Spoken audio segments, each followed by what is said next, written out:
Time now for sports on 104.7 The Cave. Here's Ned Reynolds. Mike, the intern, Ned Reynolds, in the studio. It's cold, it's Wednesday, but USA moves on in the World Cup. Yes, they moved on to the knockout round. What's that mean? Well, it means that from here on in, you win or you go home.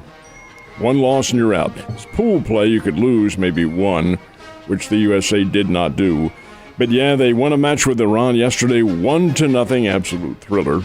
And the last 10 minutes were for sure. Christian Pulisic is the one who kicked the winning goal, did in the first half, and then held on in the second half, had an abdominal injury from which he will come back and will play. And it is the Netherlands on Saturday in the knockout round. The Netherlands, pretty good, a.k.a. Holland, for those of you not familiar with international geography, but officially the name of the country is the Netherlands, and that's who USA will play. Should be a pretty good match. USA is not a bad team. I don't think they're a great team. They're not a World Cup champion team, I don't believe. I don't know that much about soccer, but I don't think they're a world championship team. But they are there in the knockout round, and that's fine. Well, it's good to see them move on. What they lack, it really is a super aggressive scorer. Most teams just have to play them soft, and that's the problem. And that's why you saw 2 draws going into that game yesterday. But it was exciting, you know. It doesn't. I really don't follow it too closely until stuff like this happens with the World Cup, and it's kind of nice to relive it. But you are right. It's for a guy who claims football is his favorite sport. Soccer is kind of like it's good for about 10 minutes, the last 10 minutes if it's close. All right, Astros. Latest signing, pretty big signing for this team. I think it is, yeah. It's even though the guy is 35 years old, Jose Abreu, who's a free agent from the Chicago White Sox, has signed. It's a 3-year deal. You're not going to sign anybody to a long-term deal at the age of 35. But here's a guy who has one of the big bats in all of baseball. Now, he doesn't have a tremendous number of career home runs. I think it's 234. But he's been around for 9 years. It's 243, as a matter of fact. But he has 3 Silver Slugger awards, and he has been a big part of the Chicago White Sox lineup for the last 9 years. That's the only team for whom he's played. He's a Cuban guy, and he can hit. This will be a big deal for the World Series champion Astros. Not a whole lot of money for him. I believe it's $58 million, something like that, for 3 years. They can afford that. And indeed, he will be a major plus, in my opinion, for Houston. They'll be tough to beat. They will be tough to beat, and they have been tough to beat recently. All right, speaking of tough to beat, Kansas City Chiefs were supposed to play the Denver Broncos in another primetime game. It would have been the last primetime game for the Chiefs this season, or at least in the regular season, in Denver.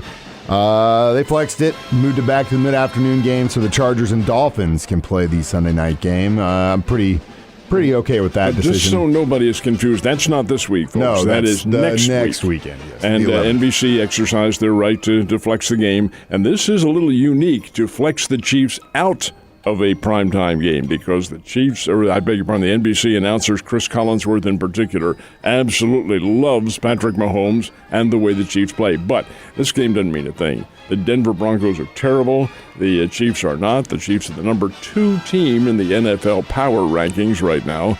So they did flex this game, and they put in one that does have some meaning to it. Both Miami and the Los Angeles Chargers are playing very well. So, yeah, but again, that is next week. This week, the Chiefs and the Cincinnati Bengals, and that game better not be overlooked, gang, because it has a lot of meaning to it. Not as far as division championships are concerned. Chiefs are going to win the West. But it does have, as far as your postseason home field advantage and things of that nature. This is a big game coming up on Sunday. It really is a big game, and as long as the Chiefs can handle business in Cincinnati, I feel good about Denver, Houston.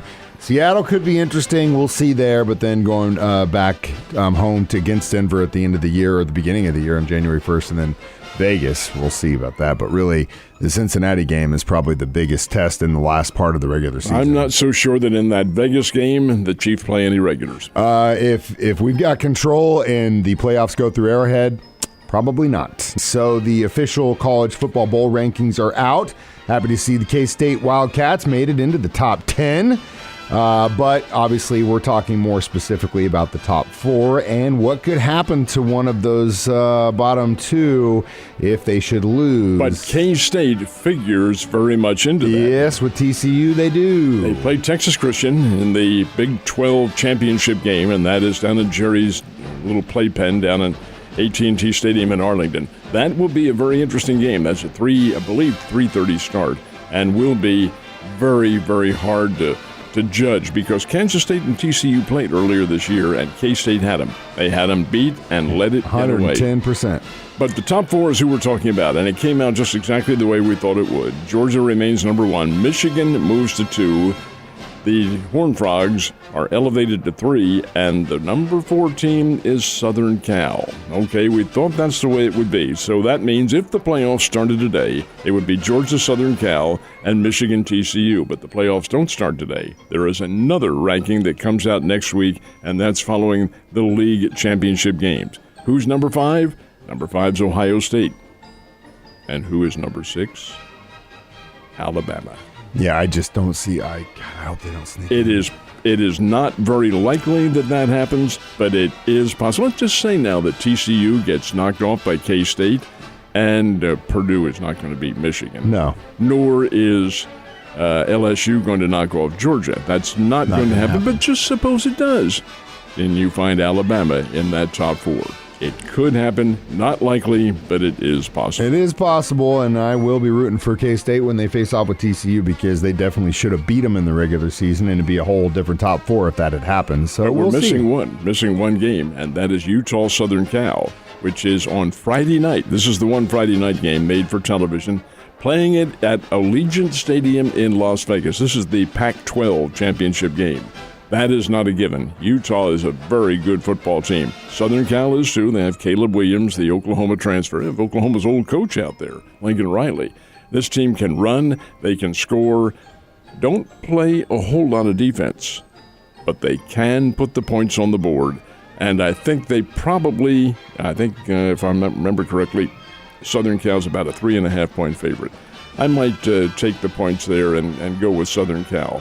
But be that as it may, the Trojans can score, probably will win, but if Utah wins and a Kansas State win, watch out. It'll be interesting. What time's that game supposed to happen on Friday night? I believe it kicks off at 7, if I'm not mistaken. I'm taking the wife to go see White Christmas at the Little Theater. So that would be better. That's what I'm talking about. Ned knows. Ned knows. All right, so the Bears had a disappointing trip in the Bahamas. When do they get to right the ship? They will play tonight, and they play in Chicago. They never came home. They went right from the Bahamas to Chicago. Boy, is that a weather shock, and a culture shock for that matter. And the Bears will play Illinois-Chicago tonight. This is the first time these two teams have played in almost 20 years. UIC was a former conference member with the Bears, and that was back in the days of the AMQ8. We televised several games from their arena in Chicago. Nice little arena. Seats about 8,000 or 9,000. They play a lot of hockey in there and have concerts. Their basketball team historically has not been all that good. When they moved conferences, they went to the Horizon League, and now they're Missouri Valley.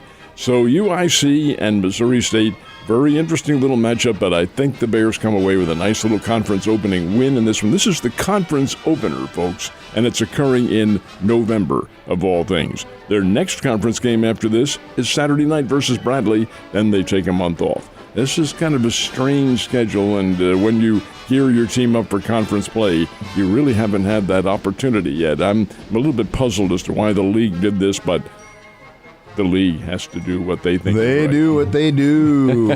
We did have some college hoops last night, though. Who are the winners? Missouri went on the road. This is their first road game. Now, Missouri is, I think, number 18, if I'm not mistaken. Did they deserve to be so? Well, they played at Wichita State. Now, Wichita State is not the Wichita State of the past. Wichita State should have won the game. They're up by 10 with 4 minutes to go and blow it. How do they blow it?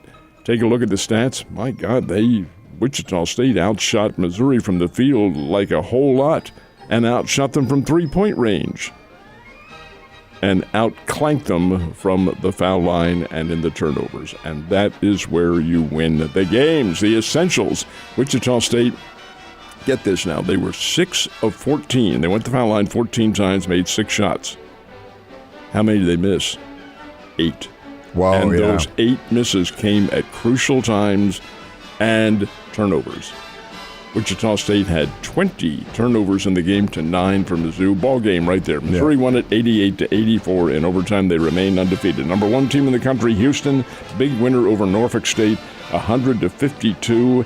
Number 3, Virginia, held on and beat Michigan, 70-68. Illinois, watch out for the Illini. 16th in America, they took Syracuse to the woodshed, 73-49. And 19th-ranked Kentucky, playing Bellarmine. The Bellarmine Knights from Louisville. Bellarmine is a third-year Division I team, used to be in Drury's conference. They gave Kentucky a pretty good little battle, had them tied at halftime. Kentucky 60, Bellarmine 41 is the final in that one.